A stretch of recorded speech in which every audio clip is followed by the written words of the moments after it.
Voilà, d'abord merci de m'avoir proposé de venir. Je disais que je viens à Sainte-Bernette avec joie à chaque fois. Je suis venu 3 fois en une semaine. Ouais, je suis venu pour les obsèques de Guy Antéric vendredi.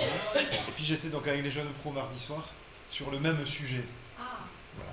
C'est d'actualité parce que si on ne fête pas les 10 ans de la date aussi en décembre 2025, ce sera trop tard. Voilà.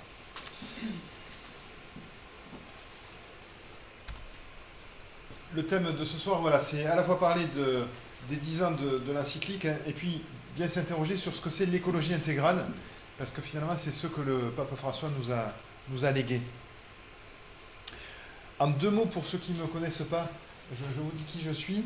Donc je suis prêtre du diocèse de Montpellier depuis bientôt 25 ans, j'ai 49 ans. Donc actuellement je suis curé à Don Bosco, quartier Antigone. Et puis je suis détaché un quart de mon temps du diocèse de Montpellier pour être chez les Scouts et Guides de France à l'aumônerie générale.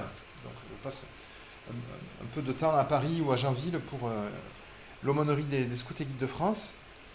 Voilà, donc à Don Bosco, ben, on a 2 clochers, Don Bosco et Sainte-Jeanne d'Arc, dans le quartier des Aubes. Et puis on est ouvert sur les nouveaux quartiers, puisque le découpage de la paroisse, ça va jusqu'à la Pompignane, jusqu'au quartier qu'on appelait avant Richter, mais maintenant qui s'appelle plutôt le Millénaire et la Lironde, et puis tous les quartiers qui vont jusqu'à la limite de commune de Montpellier, donc jusqu'au Zénith, Odysseum, et bien sûr au Port-Marianne. Voilà. Et puis quand j'ai 5 minutes, je fais un peu de vélo, ce qui m'aère. Mais vous verrez quand même que le lien avec tout ce qui concerne l'écologie, c'est lié aussi à mon goût du plein air. Et puis pour le diocèse de Montpellier, avec une équipe dont Alexandre fait partie, donc je suis le prêtre accompagnateur de la délégation diocésaine à l'écologie intégrale, puisque donc en 2020, l'évêque a nommé une équipe pour réfléchir à ces questions d'écologie intégrale dans le diocèse, ce qui aujourd'hui se fait dans la majorité des diocèses de France, mais je vous en redirai un mot au fur et à mesure de la soirée. Et puis, je ne fais pas du scoutisme que dans un bureau à Paris, j'en fais aussi concrètement. Pourquoi j'ai mis cette photo? Elle a été prise en octobre, donc il y a à peu près 2 mois, pour 2 raisons. On était en week-end de scout, en week-end de rentrée à Notre-Dame-du-Suc, et donc, le samedi après-midi et le dimanche.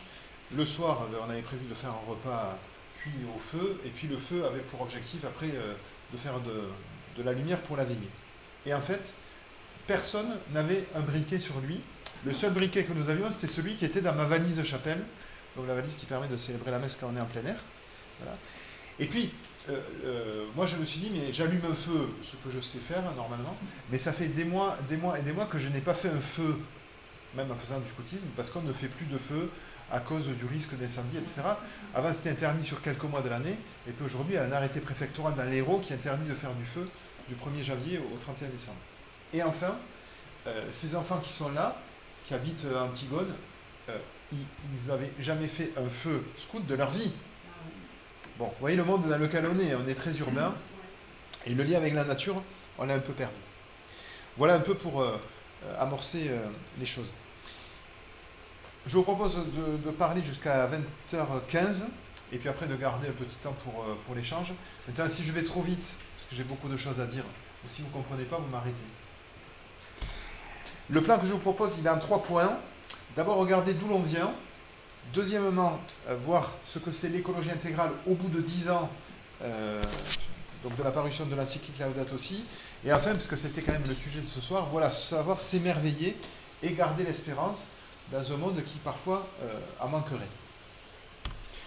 Alors, première partie, d'où venons-nous? Je vais faire 3 zooms arrière. D'abord, d'où venons-nous depuis 10 ans?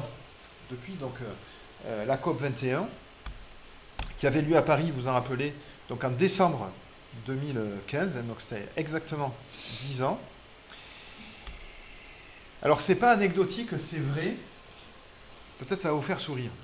En 2014, le pape François est venu à Strasbourg visiter les instances européennes, et c'est Ségolène Royal, qui était au ministère de l'Environnement, qui l'a raccompagné sur le tarmac de l'aéroport. Et donc il y avait bien la prévision de la COP, donc 1 an après, en décembre 2015 à Paris. Et c'est vrai parce que vous pouvez chercher sur Internet, c'est elle-même qui le dit. Elle a dit au pape François, vous devez faire paraître une encyclique sur l'écologie. Est-ce que vous pouvez tout faire pour qu'elle paraisse avant la COP 21? Donc regardez le calendrier, novembre 2014, décembre 2015, et le pape François fait paraître son encyclique à Pentecôte 2015. Donc 6 mois avant la COP 21. C'est un coup de génie du pape François, mais lui dit j'ai précipité les choses dans la rédaction de l'encyclique pour que ça paraisse avant la COP 21 à Paris. Pardon.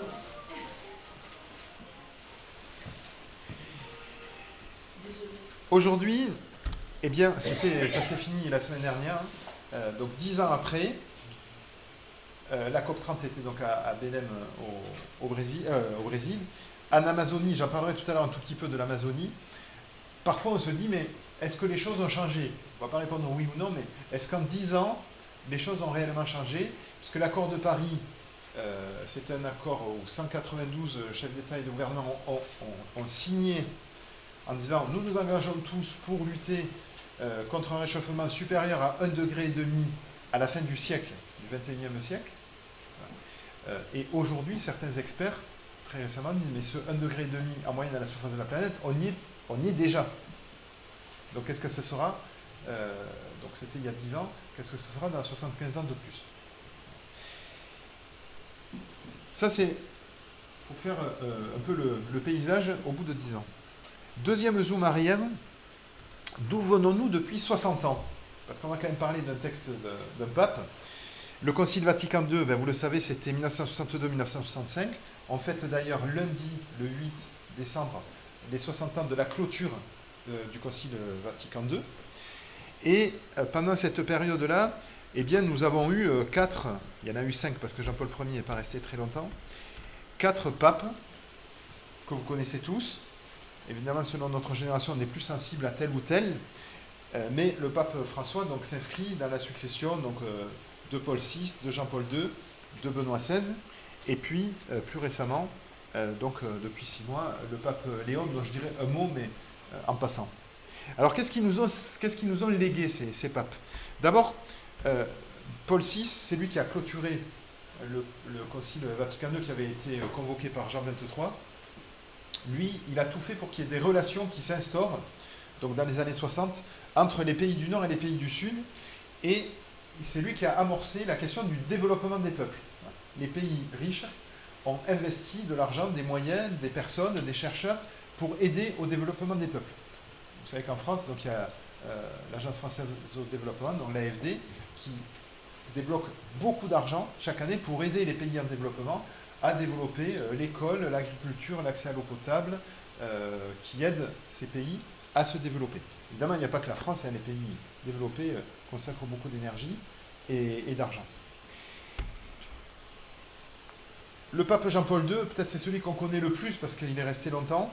Vous savez qu'il est polonais. Lui, il a tout fait pour que la paix dans le monde s'instaure. On sait qu'il a beaucoup contribué à la chute du mur de Berlin. Et puis, il a lutté contre les totalitarismes. Les Polonais lui attribuent à lui la lutte contre le communisme. Évidemment, pas seulement au pape Jean-Paul II, mais beaucoup. Le pape Benoît XVI, donc on avait changé de siècle, il est arrivé en 2002. Il a beaucoup travaillé, c'était un universitaire, vous le savez, peut-être plus intellectuel que les autres. Il a beaucoup travaillé sur les questions de bioéthique, et notamment les débuts et fins de vie. Donc les débuts de vie, c'est toutes les questions qui concernent l'embryon et les fins de vie. Et aujourd'hui en France, on n'a pas encore tout à fait voté ces lois-là. Vous savez que beaucoup de gens se sont prononcés, y compris l'Église et les évêques de France, pour dire mais la dignité humaine, c'est à toutes les étapes de la vie, depuis la conception jusqu'au dernier souffle d'une personne. Et Benoît XVI, on peut retenir de lui ses grands textes et ses idées. Et puis donc, le pape François qui arrive en 2013, voilà. Lui, son centre d'intérêt, c'est le sujet, la personne humaine, le respect de la dignité humaine et le respect de la maison commune, puisque donc c'est le titre, plutôt le sous-titre de l'encyclique. Et puis donc depuis 6 mois, le pape Léon XIV, son texte, la personne qui faisait l'accueil cet après-midi était en train de lire sa première exhortation sur les pauvres. Des pauvres, vous en aurez toujours. Mais vous voyez bien que la personne humaine, que ce soit les 4 papes dont j'ai parlé ou le pape actuel, eh bien, c'est la dignité humaine qui est au centre de préoccupation de l'Église, finalement, depuis 60 ans. Troisième zoom arrière, mais j'irai pas plus loin, rassurez-vous, d'où venons-nous depuis 150 ans? Alors vous devez me dire, mais pourquoi 150 ans? Bon, évidemment, 150 ans, c'était la fin du 19e siècle, et je vous parle rapidement du pape Léon XIII, qui est donc pape de 1878 à 1903, donc au tournant du 19e et du 20e siècle. Pourquoi lui? D'abord parce que, je reviendrai dans un instant sur le côté historique, on parle de la deuxième révolution industrielle quand on découvre que le charbon, le gaz et le pétrole, c'est une source d'énergie beaucoup plus rentable que le bois, ou la traction animale, ou la force humaine. C'est le début de l'exode rural, c'est-à-dire on quitte les campagnes et puis on va s'installer en ville parce que y a des usines qui font vivre des familles pas mieux qu'à la campagne, mais de manière différente. Il est resté pape pendant 25 ans et surtout, il a fait paraître 86 encycliques. Le pape Benoît, il en a fait paraître 3 et le pape François 4. Lui, 86. Et notamment, beaucoup de ces encycliques, notamment une qui s'appelle Rerum Novarum, les choses nouvelles, qui sont l'amorce de ce qu'on appelle la doctrine sociale de l'Église, de la pensée sociale de l'Église, c'est-à-dire l'Église qui commence à se prononcer sur le travail, la famille, la sexualité, la politique, l'économie, l'argent, la paix, la guerre, etc. C'est le début de ce qu'aujourd'hui, dont on hérite, de ce qui est la pensée sociale de l'Église. Et entre autres choses, ce qu'il propose dans Rerum Novarum, c'est une troisième alternative au socialisme, communisme, et au capitalisme, qui est une troisième voie, qui est celle de la justice sociale et de la dignité de la personne humaine. Et l'Église, à partir de là, eh bien, elle commence à réfléchir à ces questions et à se prononcer sur ces choses-là qui paraissent fondamentales. Et vous comprenez bien que si le pape actuel, donc Léon XIV, prend le prénom de Léon, c'est dans la ligne directe de Léon XIII et de ses débuts, de ses questionnements, donc il y a 150 ans. Voilà. Le petit volet historique, c'est la question de l'activité humaine. Alors, je le mets au singulier, certains le mettent au pluriel, mais on ne rentre pas dans le débat, parce que nous croyons aujourd'hui que c'est l'activité humaine depuis 2 siècles et un peu plus, qui, aujourd'hui, accélère le changement climatique. Pourquoi? Parce qu'il y a 2 phases dans la révolution industrielle. Si vous avez fait un peu d'histoire, vous le savez. On passe toujours à la deuxième. Mais la première, elle est avant la Révolution française. C'est à partir du moment où on découvre ce que c'est une cocotte minute, c'est-à-dire la machine à vapeur. Et qu'en brûlant du bois dans un cylindre sous pression, eh bien, on provoque donc de l'énergie qui va remplacer, je le disais, la force humaine ou la traction animale. Et les premières machines à vapeur, ce n'est pas des locomotives, ce sont des tracteurs, des machines agricoles. C'est celle qui est en photo là. Voilà. Et donc c'est James Watt qui dépose son premier brevet en 1769. Et si aujourd'hui on mesure la puissance d'une machine en watts, ça vient de là. Donc ça c'est au XVIIIe siècle. Et les premières machines à vapeur, elles fonctionnent avec du bois. Puis, à partir de 1880, donc 110 ans après, on découvre le charbon. Et là, on s'aperçoit que le rendement, évidemment, est meilleur que le bois, et le gaz et le pétrole encore mieux. Mais évidemment, au début, on ne va pas s'apercevoir qu'en brûlant ces énergies qui viennent du sol, qu'on a extraites pour faire de l'énergie, on va aussi balancer dans l'atmosphère donc du carbone, notamment du CO2, qui va donc accélérer le réchauffement climatique. Je vous disais que je vous parlais de Frontignan rapidement en passant. Si vous êtes de l'Hérault, vous savez qu'il y a eu donc une raffinerie à Frontignan de 1902 à 1986, donc en gros tout le XXe siècle. Parce qu'en fait, aujourd'hui, on reçoit du carburant qui est déjà raffiné, puisque c'est sur les plateformes pétrolières qu'on raffine le brut. Au XXe siècle, on faisait venir du brut dans tankers et on le raffinait là où on en avait besoin. Pourquoi en 1902 on raffine du pétrole? Parce qu'il n'y a pas encore d'automobile, parce qu'on s'éclaire à la lampe à pétrole. Et la raffinerie de Frontigny en 1902, elle est créée parce que c'est le début de l'éclairage à la lampe à pétrole. Évidemment, rapidement, il y aura l'automobile, mais l'automobile plutôt voilà, dans les années 30 et puis surtout après la Deuxième Guerre mondiale. Voilà. Je vous dis ça pourquoi? Parce que à Frontignan, donc ça fait quasiment 40 ans que la raffinerie a fermé. Aujourd'hui, il ne reste que des terminaux pétroliers, c'est-à-dire du stock de carburant, parce que ça arrive déjà raffiné. Pourquoi? Parce que 40 ans après, on continue à dépolluer le sol de toute la superficie de terrain sur lequel il y a eu la plateforme, il y a eu la raffinerie. Voilà, on a exploité ça pendant 80 ans au XXe siècle, et aujourd'hui, 40 ans après la fermeture de la raffinerie, il faut continuer à dépolluer le sol. Bon, c'est juste pour illustrer les dégâts qu'on a pu commettre. Mais évidemment, quand on commence une exploitation en se disant, ben, voilà, cette énergie, elle va nous faciliter la vie parce que grâce à ça, on va avoir une meilleure santé, une meilleure espérance de vie, on va avoir des vacances, on va avoir des congés payés, et ce sont des machines qui vont faire ce que les êtres humains faisaient avant, forcément c'est beaucoup mieux et on ne va pas critiquer ça. Mais dès le début, on ne mesure pas non plus les conséquences immédiates de ce que l'activité humaine va provoquer.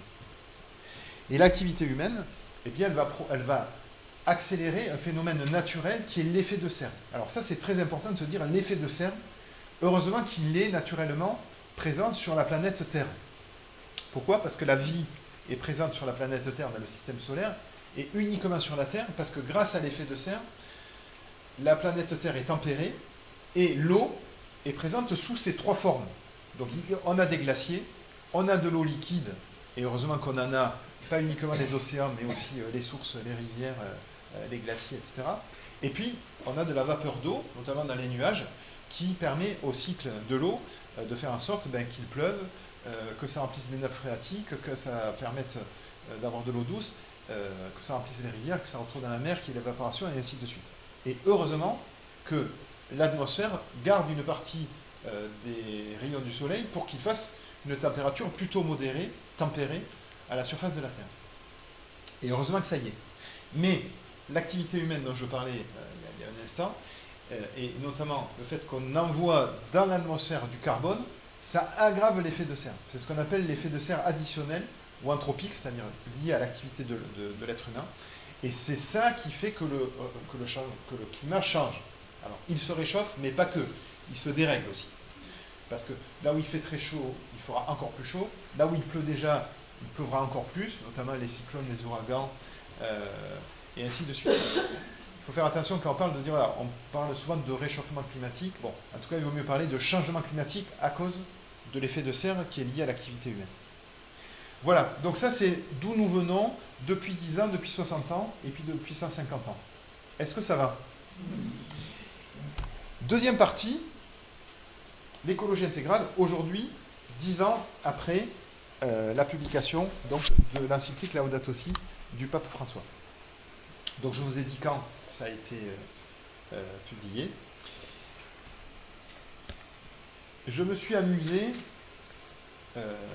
à regarder les termes que le pape François utilise dans l'encyclique. Il y a le terme clameur. Peut-être que vous l'avez vu dans les citations de l'expo photo, et notamment il emploie le terme clameur de la terre et clameur des pauvres, 3 fois. Pourquoi j'ai commencé par clameur? Parce que chez les Scouts et Guides de France, on a eu un rassemblement l'été 2025 qui s'appelait Clameur, voilà, qui était lié aux 10 ans de l'encyclique Laudato Si. Et je pensais que le mot clameur, il y était plusieurs fois. Mais il y a aussi le mot cri, que je n'ai pas compté. La Terre, 82 fois. Alors c'est la Terre avec un T majuscule, hein, c'est la planète Terre, c'est pas le zéro que j'ai dans mon jardin. Les pauvres, 61 fois. L'écologie, 30 fois. Alors le mot écologie, 30 fois. Et l'expression écologie intégrale, 10 fois. Je vais y revenir. Crise, 31 fois. Heureusement, il y a l'espérance, 7 fois. Le Christ, 14 fois. La joie, 7 fois. L'Eucharistie, 9 fois. il parle de François d'Assise 12 fois. Hein, le pape François, c'est le premier pape qui prend le prénom de François par rapport à François d'Assise. Et puis, Loué sois-tu, donc Laudato si en italien, ce sont les premiers mots du grand cantique de François d'Assise, que vous connaissez peut-être, qu'on peut chanter, qu'on peut prier. Le terme éducation 11 fois, et j'y reviendrai un peu dans la conclusion. L'expression tout est lié 9 fois, je vais y revenir. Et puis, parce que c'était votre sujet ce soir, émerveillement ou émerveillé 6 fois.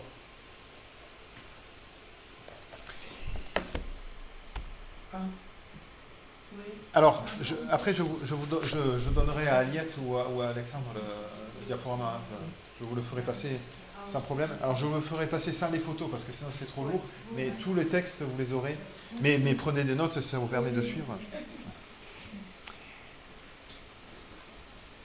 Alors, voilà, la photo de droite, c'est une des photos qui était exposée dans l'église. Bon, évidemment, crise migratoire et crise climatique sont absolument liées.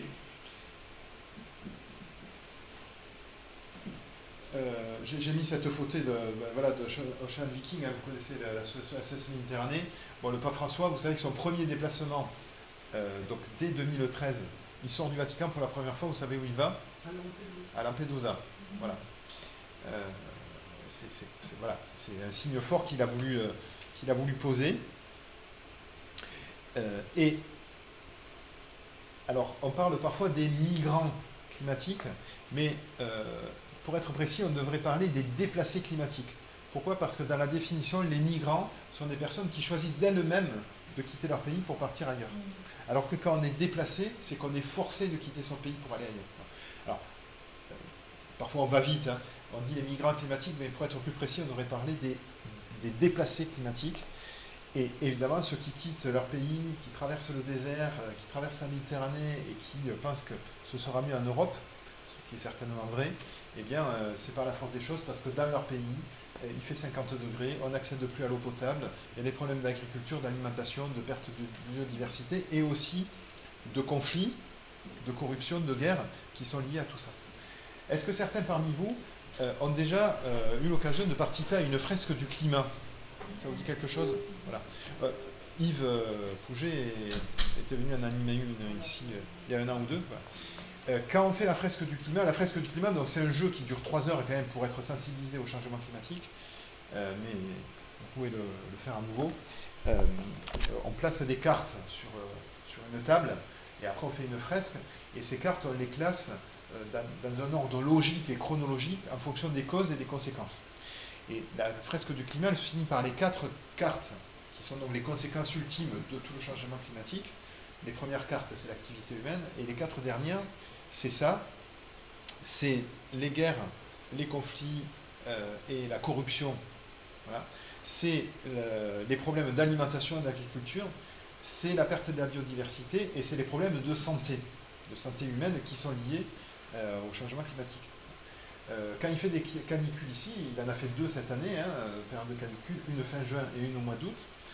Quand on s'aperçoit que quand ça dépasse 37 degrés, notre corps lutte. Parce que, au lieu de. Là, à ce moment, il fait frais, donc on doit se couvrir et on peut produire de la chaleur pour vivre. Mais au-delà de 37 degrés, c'est l'inverse. Le corps doit se rafraîchir, et ça, naturellement, le corps ne peut pas le faire. Donc, évidemment, s'il fait 37 ou 38 ou 39 degrés à Montpellier, on a l'impression que c'est la canicule. Mais quand il fait 50 degrés au Soudan, en Érythrée, en Somalie, à Djibouti, en Éthiopie, c'est impossible de vivre. Même c'est des populations qui sont plutôt habituées à vivre dans des grandes chaleurs, mais au-delà de 37 degrés au quotidien, c'est impossible. Alors le pape François dit, eh bien tout est lié. Il emploie l'expression 9 fois dans l'encyclique, tout est lié. Et il dit, l'écologie et la justice sociale, c'est lié.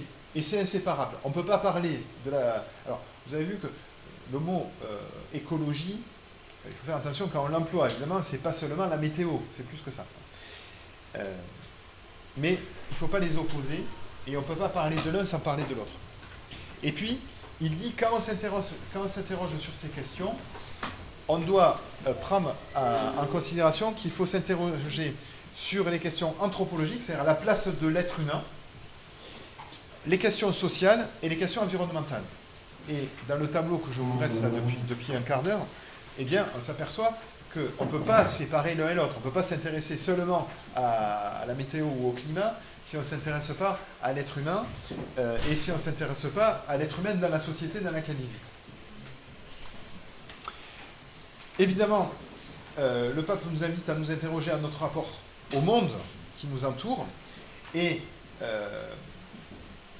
je crois que ça a été dit tout à l'heure un peu dans l'introduction que vous avez faite, hein, mais c'était très bien à l'intro de ce soir. Voilà, on doit s'interroger à soi-même, aux autres, à Dieu et à l'environnement. Alors l'environnement, c'est le monde, c'est la création, on met le terme qu'on veut. Voilà. Bon, il y a les questions de vivre ensemble, de famille, de société, de charité. La charité, j'y reviendrai tout à l'heure un tout petit peu rapidement. Voilà. À la nature, à toute la création autour de nous, qui nous porte et qui nous nourrit. Parfois, le pape François, il nous dit là-dedans, n'oubliez pas de faire une bénédicité avant le repas, pas pour dire merci à Dieu, mais pour savoir que ce qui arrive dans votre assiette, c'est venu parce qu'il y a eu un agriculteur, un boulanger, un transporteur, etc. Et puis, bien sûr, Dieu, c'est-à-dire celui qui est plus grand que nous, celui vers qui nous allons, vers qui nos vies sont tendues. Dans l'encyclique, donc dans cette relation à soi, aux autres, à Dieu et à la création, eh bien le pape nous dit, est-ce que vous voulez une relation de prédation, de domination et de contrôle, ou est-ce que c'est mieux finalement d'être dans une relation d'alliance, d'accueil, de fraternité? Bon, évidemment, ça paraît mieux. Et puis, il y a une notion clé, le pape François nous dit, on vit dans un monde de compétition. À l'école, au travail, dans le sport, dans la société, il faut être le meilleur, le plus beau, le plus riche, etc. Et c'est ça qui fait qu'on va dans le mur. Et il faut passer d'un monde de compétition à un monde de coopération. Et c'est parce que les êtres humains, entre eux, sont capables de coopérer, d'abord qu'ils ont aussi franchi les siècles et les générations, et que le monde s'en sortira. Et s'il y a bien une notion clé à retenir, c'est ça. Il faut passer d'un monde de compétition à un monde de coopération.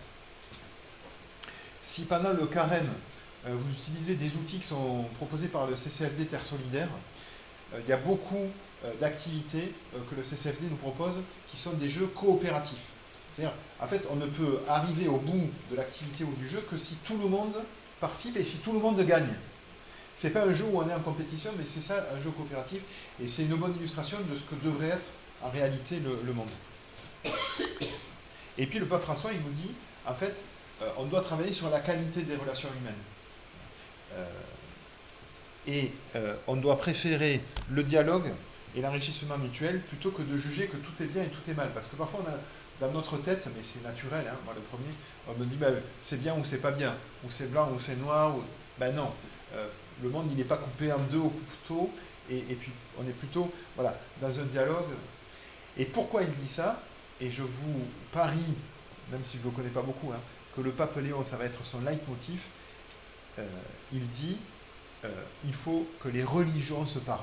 Et si le pape Léon, sa premier voyage, ça a été donc en Turquie au début de la semaine et au Liban, c'est parce que d'abord on est à la croisée des trois continents, des trois religions monothéistes, et c'est parce que il va nous rappeler qu'on ne s'en sortira pas, bien sûr si on n'est pas artisan de paix, mais si les trois religions monothéistes ne se parlent pas. Pourquoi je vous dis ça? Ce n'est pas une anecdote, mais c'est pour bien comprendre. Les évêques de la Méditerranée, donc des trois rives de la Méditerranée, donc l'Europe du Sud, l'Afrique du Nord et le Proche-Orient, depuis 2019, donc c'est les évêques catholiques et orientaux, ont initié les rencontres méditerranéennes. En 2019 en Italie à Bari, en 2021 en Italie à Florence, et donc en 2023 à Marseille. Et donc Monseigneur Jean-Marc Aveline, l'archevêque cardinal de Marseille, a dit, puisque ça se passe à Marseille, on va inviter le pape François à venir pour la conclusion des rencontres méditerranéennes des évêques, donc en septembre 2023. La nouveauté de la rencontre des évêques en septembre 2023 par rapport à 2019 et 2021, c'est que au lieu qu'il n'y ait que 70 évêques, chaque évêque venait avec un jeune de son diocèse. Donc il y avait 70 évêques et 70 jeunes. Ça a duré 3 ou 4 jours. Et la messe au Vélodrome avec le pape, c'était la conclusion de ces rencontres. Donc là, vous avez une photo qui a été prise à Marseille avec Payan, qui est le maire de Marseille, Jean-Marc Aveline, des représentants des autres religions, et le pape François là. Le pape François a dit aux 70 jeunes qui étaient là, chacun avec son évêque de la Méditerranée, en disant, vous, les jeunes catholiques, je vous invite à relever le défi du dialogue entre les religions. Et ça a donné naissance à une aventure qui s'est passée cette année, en 2025, qui s'appelait Med 25. C'était un voilier qui s'appelle le Bel Espoir, qui du 1er mars au 28 octobre, donc pendant 8 mois, a fait un tour de la Méditerranée avec 200 jeunes, avec 8 équipages de 25 jeunes à chaque fois. Et sur les 28 jeunes de chaque équipage, il y avait des jeunes des 3 rives de la Méditerranée et des 3 religions. C'était la condition pour créer un équipage. Donc ils sont partis de Barcelone le 1er mars 2025. Ils ont fait escale au Maroc, ils ont fait escale en Sicile, à Malte, en Égypte, au Liban, où hélas ils n'ont pas pu débarquer parce que c'était un moment où l'Iran attaquait, évidemment en Turquie, en Croatie, et puis donc à nouveau en Italie, avant d'arriver à Marseille, donc le 28 octobre cette année. J'y étais parce que les Scouts et Guides de France étaient partenaires, et parce qu'on est concernés. Nous, le diocèse de Montpellier, on fait partie des 70 diocèses qui avaient participé. Monseigneur Carré et puis Monseigneur Turini avaient participé précédemment aux rencontres méditerranéennes. Pourquoi je vous illustre ça? Parce que, en fait, bon, évidemment, c'est 200 jeunes, hein, c'est pas une population terrienne entière, mais c'est quand même un échantillon de jeunes qui ont vécu l'expérience. Sur un navire, on est quand même relativement serré, pendant un mois, donc c'était 15 jours de traversée, 15 jours d'escale à peu près, où ces jeunes, ils ont vraiment dû dialoguer, d'abord parce qu'il y en a qui parlent arabe, d'autres français, espagnol, italien, turc, grec, etc. D'abord dialoguer, vivre ensemble, prier les uns à côté des autres et prier ensemble, et puis donc vivre quand même ce projet de faire ce tour. Et donc à l'arrivée du Bel Espoir à Marseille le 27-28 octobre dernier, donc le projet serait qu'en dans 2 ans, en 2027, l'aventure soit réitérée. Et puis quand le pape François nous dit tout est lié, bien évidemment, il y a aussi ce lien entre l'être humain créé à la ressemblance et à l'image de Dieu, et puis Dieu, le Créateur, hein, avec le Christ, c'est ce qu'on fêtera à Noël dans quelques jours. C'est ce Dieu qui vient dans notre humanité, qui vient prendre chair de notre vie, et puis rappeler que toute réalité humaine concerne Dieu, et qu'il n'y a rien qui est étranger au projet de Dieu dans ce que nous vivons.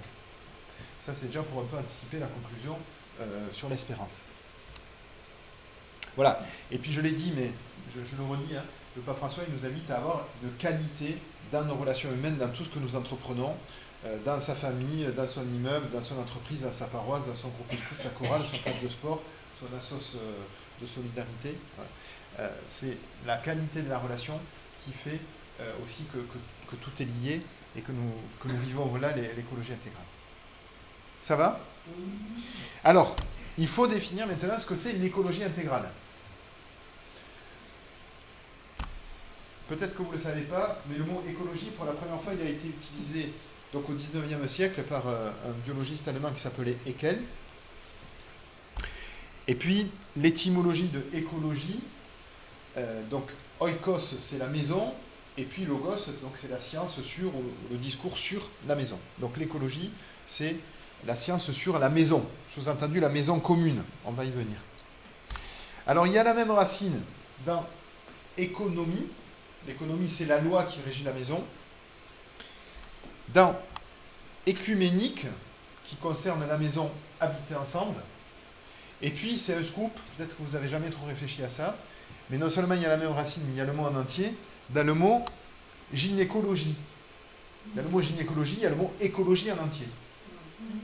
Et l'étymologie, c'est un peu double, donc c'est la femme qui est à l'origine de la maison, sous-entendu de la vie, et puis c'est l'origine de la femme, de la maison de la femme, sous-entendu, voilà, ça,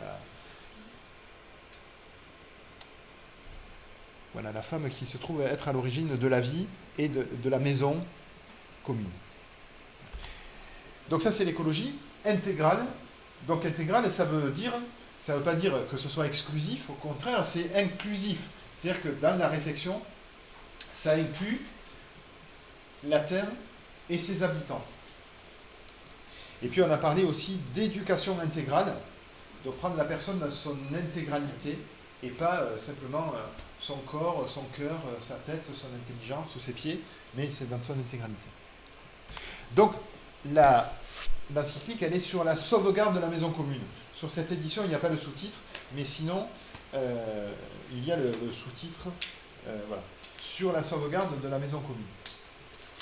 Ça, c'est en français, parce que dans les autres langues, c'est traduit par « sur le prendre soin ». Et c'est très intéressant parce que « prendre soin », c'est le vocabulaire qui est utilisé, en tout cas dans l'hébreu, dans le texte du livre de la Genèse. Quand Dieu dit aux êtres humains « prenez soin, entretenez la terre et transmettez la vie », c'est le vocabulaire du prendre soin qui est le même vocabulaire que celui du jardinier.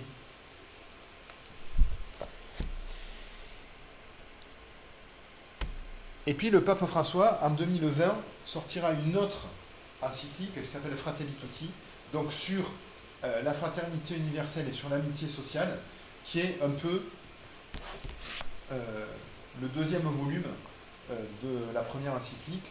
Et Laudato Si' Fratelli Tutti, selon moi, sont indissociables, parce qu'on ne peut pas prendre soin de la terre si on ne prend pas soin des frères et sœurs à l'humanité. Et puis il y aura un tout petit complément quelques années après, avec Laudate Deum, qui est là une exhortation, mais où le pape François dira « Attention, il y en a certains qui, en ayant lu Laudato Si ou en ayant entendu parler, disent « Oui, mais c'est pas vrai, la Terre, elle se réchauffe, mais c'est normal, il y a eu des phases de réchauffement, de glaciation, etc. » C'est faux, parce que ça s'est fait sur des dizaines de milliers d'années, là ça se fait en 150 ans, donc c'est l'activité humaine qui perturbe le climat, et qui a donc des conséquences sur la vie humaine et même sur le vivant. Et puis, certains disent que les chiffres et les résultats du GIEC sont faux. C'est pas vrai, c'est scientifiquement prouvé. Donc tout cela, c'est des menteurs. Bon, il le dit noir sur blanc dans un petit fascicule qui est un complément de l'encyclique. Voilà. Et puis aujourd'hui, eh bien, nous héritons, 10 ans après, du successeur du pape François, donc le pape Léon, qui a donc fait paraître sa première exhortation le mois dernier. Des pauvres, vous en aurez toujours, hein, donc, sur ce thème « Je t'ai aimé ». Il y a 5 grands thèmes à l'intérieur. Donc, il critique fermement les inégalités sociales. Il dit c'est pas normal qu'il y ait des riches et des pauvres dans une même société, d'un pays à l'autre, d'un continent à l'autre. Il rappelle aux catholiques que s'occuper du frère, du pauvre, c'est pas optionnel. Il dit que la charité, c'est un critère d'authentification de la foi. On ne peut pas dire j'ai la foi si, alors là il s'appuie sur Saint Paul, si je ne vis pas la charité. Il rejette la bienfaisance. Alors la bienfaisance, c'est dire en gros, c'est mondain de dire je donne 5 euros quand c'est la quête du secours catholique ou une fois par an quand c'est la campagne du CFD Terre Solidaire parce que c'est le carême. Non, c'est pas mondain. Vivre la charité, c'est normal. Et enfin, parce que vous savez donc que ces deux papes sont latino-américains, donc le pape François, vous savez de quel pays il venait? Argentine. Le pape Léon, bon, il est américain, mais il a été évêque pendant 20 ans au Pérou. Et donc, sur le continent latino-américain, depuis les années 70-80, il y a une théologie qu'on appelle la théologie de la libération, qui a beaucoup permis au peuple latino-américain de s'émanciper, notamment par rapport au joug, donc à la pression américaine. Parce que n'oublions pas quand même que, bien sûr, il y a eu l'histoire et la colonisation, et on voit bien où ça a mené, mais aussi, plutôt au XXe siècle, quand même le Nord, et notamment l'Amérique du Nord, qui a dominé les peuples d'Amérique du Sud. Et donc, se sont levés des grands penseurs, des théologiens, mais aussi des spirituels, qui ont donc travailler sur cette question de la théologie de la libération que le pape Léon reprend à nouveau frais aujourd'hui. Voilà, mais j'en reste là. Alors, en 2015, puisqu'on en est dans l'héritage de ces 10 ans, eh bien, le pape François dit « Tout est lié, notamment à une chose. C'est le mal qui peut habiter le cœur de l'être humain. » Et qu'est-ce que c'est ce mal? Eh bien, c'est l'égoïsme, c'est le repli sur soi, c'est la violence, c'est le désir d'avoir tout de suite, c'est la soif de pouvoir. Et toutes les catastrophes dont on peut parler, qu'elles soient climatiques ou humanitaires, c'est lié à notre égoïsme naturel qui est dans notre cœur. On peut appeler ça le péché, contre lequel il faut lutter, et c'est ça la conversion. Et il dit ceci, donc au paragraphe 230 de l'encyclique, « Une écologie intégrale est aussi faite de simples gestes quotidiens par lesquels nous rompons la logique de la violence, de l'exploitation de l'égoïsme. En attendant, le monde de la consommation exacerbée est en même temps le monde du mauvais traitement de la vie sous toutes ses formes. »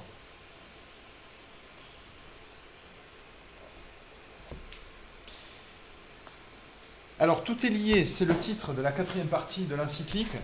Je ne sais pas si vous avez lu beaucoup de textes du pape François. Beaucoup de ces textes sont en 6 chapitres, et c'est le 4e chapitre qui est toujours la clé de compréhension.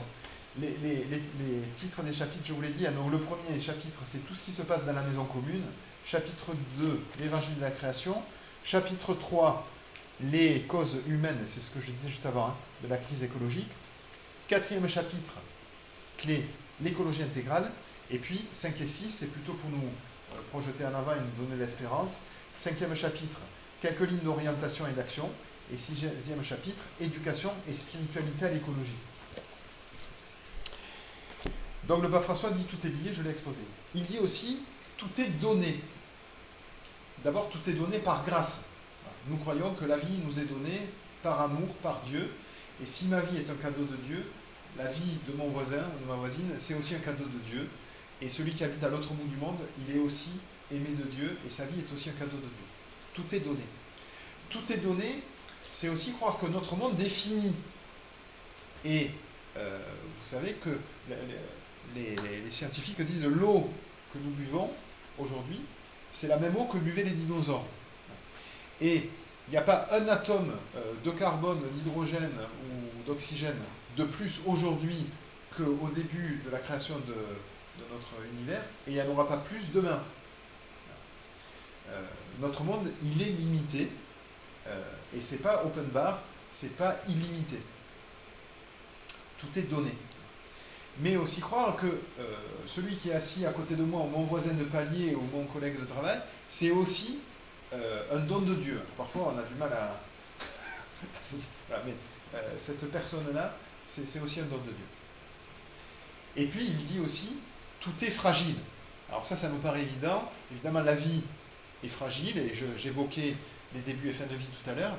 La vie humaine est fragile, mais toute la vie autour de nous, elle est fragile. Quand on parle de perte de biodiversité, ben, on sait très bien que voilà, les abeilles, si elles n'ont pas pollinisé notre jardin et notre potager, et que notre alimentation dépend beaucoup des pollinisateurs, et que s'il y a beaucoup de pesticides dans les champs, eh bien, ça permet pas que les pollinisateurs ou les autres insectes vivent.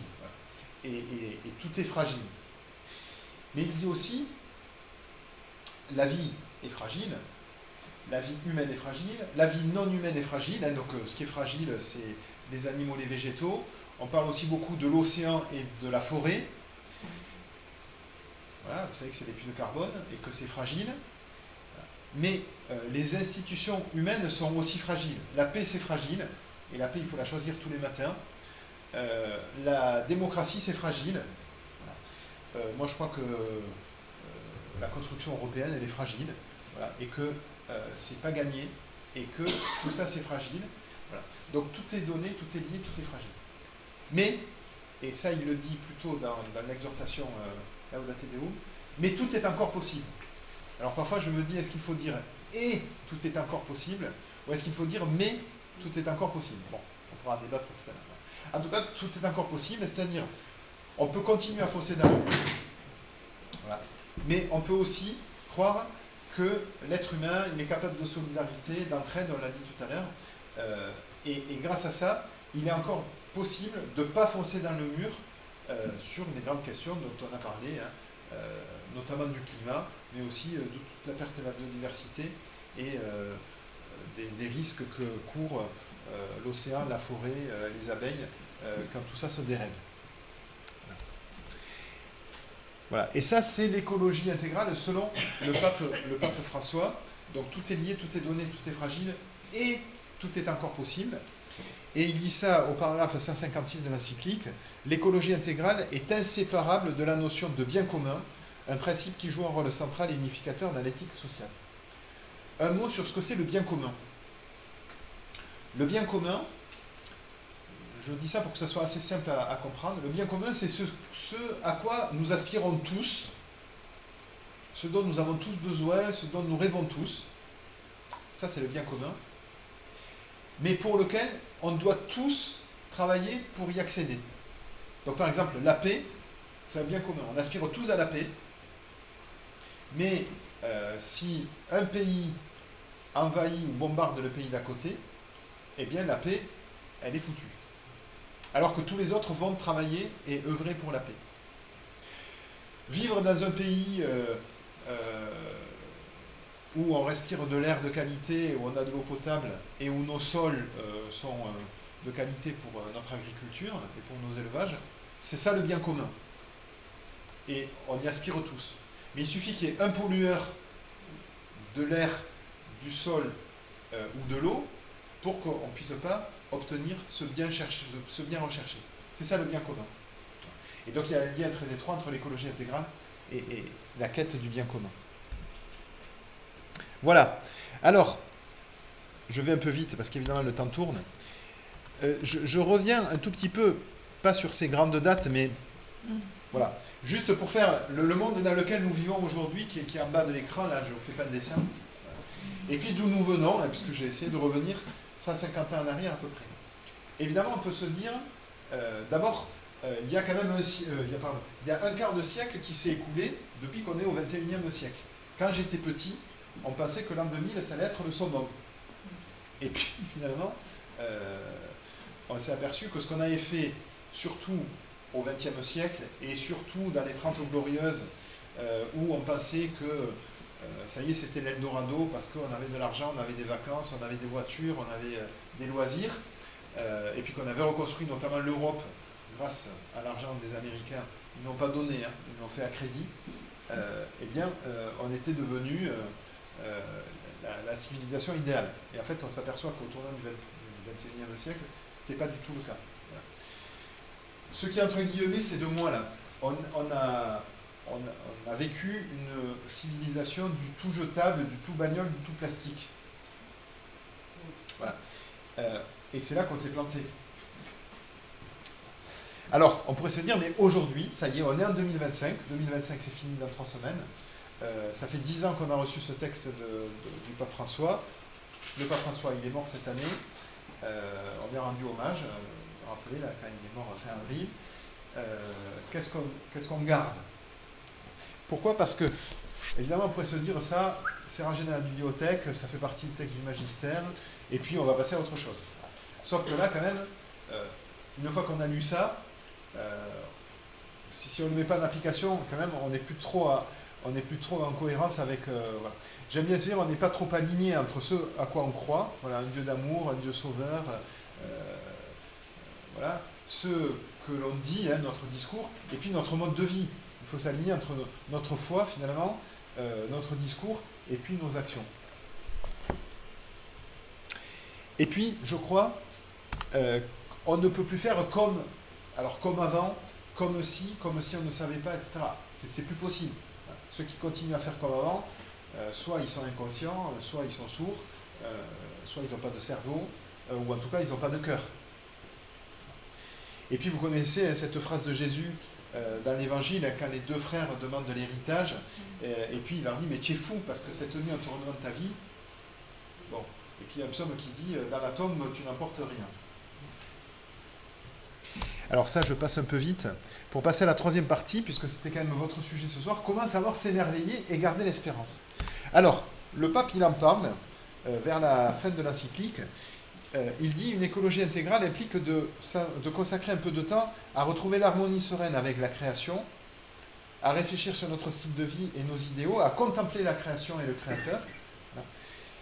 Et puis donc ce créateur qui vit parmi nous et qui vit aussi autour de nous et en nous.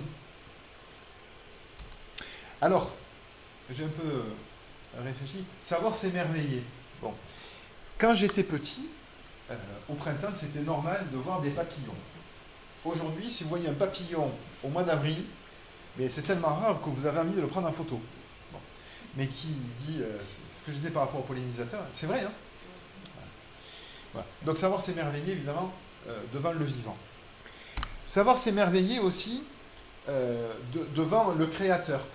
Cette photo, c'était mon coin prière pendant le confinement. J'étais d'ailleurs à Sainte-Bernadette, voilà. Se dire, ben, bon, voilà, on était chez soi, on ne peut pas trop sortir, bon, on ne peut pas trop rencontrer les gens. On avait mis des affiches, sauvez des vies, restez chez vous. Bon, ben, enfin, 5 ans après, on se dit, mais on a été fous, et à côté de ça, on a peut-être sauvé des vies parce qu'on s'est enterré pendant 2 mois. Quoi. Mais bon, se dire, voilà, une icône, une fleur, une Bible ouverte, est-ce que je suis capable de m'émerveiller même devant la situation, même si elle n'est pas très confortable? Bon, je vous ai dit que je faisais un peu de vélo. Savoir s'émerveiller par rapport à ce que je suis capable de faire. Ben, je suis arrivé, j'ai fait une sortie en vélo, j'ai gravi une montagne. C'est pas pour dire je suis le plus beau, le meilleur, mais parce que j'ai des muscles, parce que j'ai un cerveau, parce que j'ai 10 doigts, parce que j'ai un corps que j'ai pas choisi, eh bien je suis capable de voir que quand même l'être humain est capable de faire des grandes choses. Je vous disais que j'avais été curé à Frontignan, donc tous les jours, entre le presbytère et l'église du centre-ville à Frontignan, je voyais des flamants roses. Bon. Même si on les voit tous les jours, il faut se dire, je sais m'émerveiller. Savoir s'émerveiller devant un coucher de soleil, c'est pas pour voir Dieu partout. Dieu n'est pas dans le coucher de soleil, parce que là on serait païen. Mais se dire, parce que ce coucher de soleil est beau, ça me fait penser à la beauté, à la grandeur de Dieu. Alors cette photo, c'est pas pour vous montrer mes neveux, mais c'était il y a quelques années, ils avaient voulu qu'on les prenne en photo devant cet arbre. C'est pas eux qu'il faut regarder sur la photo, c'est l'arbre, c'est un érable en automne, il est rouge, bon, voir un arbre rouge, c'est très beau, c'est pas commun. Voilà. Mais en tout cas, les enfants avaient su s'émerveiller devant cet arbre rouge. Voilà. Et puis avec un de mes frères, mais on a dû arrêter, pendant 10 ans, on a fait de l'apiculture. Voilà. Alors bien sûr, on a récolté du miel, on l'a dégusté, on a fait profiter les autres, mais j'avais dit à mon frère, si j'étais pas croyant, la ruche, l'essaim, me ferait croire au Dieu créateur. Un jour, si vous voulez, on reparlera de la ruche. C'est inouï la manière avec laquelle l'écosystème de la ruche est organisé. Bon, savoir s'émerveiller quand c'est la pleine lune à la Vigile Pascale. Et puis, savoir s'émerveiller devant ce que sont capables de faire les autres. Vous connaissez ce sport-là, qui consiste à traverser entre 2 arbres, entre 2 immeubles, sur une sangle. Voilà. Ça s'appelle la slackline. Voilà. C'est pas moi, là. Hein. Okay. Mais je sais m'émerveiller devant ce que les autres sont capables de faire et que moi, je suis incapable de faire. Et ça, c'est très important. Parce que c'est aussi ça, vivre ensemble. Voilà. Moi, il y a plein de trucs que je ne sais pas faire, mais heureusement que les autres savent. D'accord ? Et puis, c'est pas pour remontrer des vélos, mais ça, c'était une photo prise au PLVTT. Au PLVTT, il y a des collégiens qui, pendant 5 jours, vont d'un point de départ à un point de pèlerinage. Et au PLVTT, à la fin de la semaine, il y a des enfants de 11 ans qui disent « Ah, on a fait 220 km cette semaine. Ben, j'avais jamais fait 220 km de vélo. » Ben voilà, tu sais t'émerveiller, tu as grandi, peut-être qu'un jour tu en feras plus. Tu as été capable de le faire parce qu'on l'a fait ensemble. Tout seul, peut-être que tu n'aurais pas été capable. Ok. Voilà. Alors, je vais vite, je vous donnerai le texte. C'est un peu pour arriver à la conclusion. En conclusion, au bout des 10 ans, on pourrait se dire, bon, on a l'impression que les choses n'ont pas beaucoup changé au quotidien. Bon, je crois quand même qu'on a une prise de conscience un peu plus importante qu'il y a 10 ans. Et nous, en tant que chrétiens, nous sommes invités, et ça va être la conclusion, à garder l'espérance et à annoncer le salut. L'espérance, bon, évidemment, l'apôtre Paul dit que ça va avec la foi et la charité. Hein. L'espérance, c'est c'est Saint Pierre qui dit ça dans sa première épître. Soyez toujours prêts à présenter une défense devant quiconque vous demande de rendre raison de l'espérance qui habite en vous, mais faites-le avec douceur et respect. Et puis le salut, ça vient du livre de la sagesse, c'est ce que j'ai mis là. C'est une prière à Dieu, mais toi, Dieu, tu aimes en effet tout ce qui existe, tu n'as de répulsion envers aucune de tes œuvres. Si tu avais haï quoi que ce soit, tu ne l'aurais pas créé.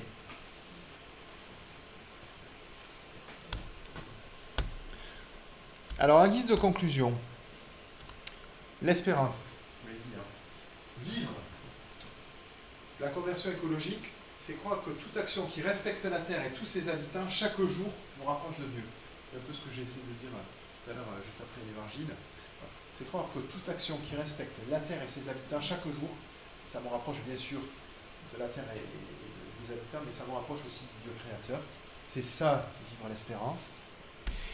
Et le salut, annoncer que Dieu nous sauve, que Dieu nous aime, dans le monde d'aujourd'hui, c'est faire en sorte que demain sera possible pour moi et autour de moi,